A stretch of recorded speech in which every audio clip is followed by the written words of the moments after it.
Okay guys, so this is the Toshiba microwave. This is the 2.2 CU-FT smart sensor microwave.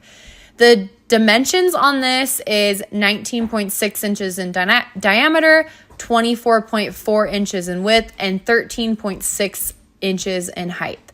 It is a stainless steel microwave and it has so many different button options on here. So there is 6 menus that fit on all the displays. So you have everything you need: a bacon, frozen roll, muffin, reheat, beverage, chicken, oatmeal, whatever it may be. It has all those options. So this has a built-in humidity sensor. So this is gonna give your food that moisture. It won't dry it out. It will just be really fresh and tender, which I really like. This one specifically is a 1200 watt microwave.